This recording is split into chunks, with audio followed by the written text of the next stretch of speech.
आमेन। क्योंकि आए भी यीशु के लिए और जहाँ से जाते समय भी यीशु के लिए ही जाएंगे। Hallelujah hallelujah hallelujah hallelujah. किती जण येशूच्या नावाला धन्यवाद द्यायला तयार आहेत? हालेलुया।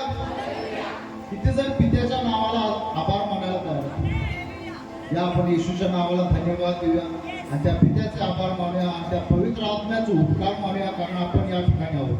हालेलुया. येस.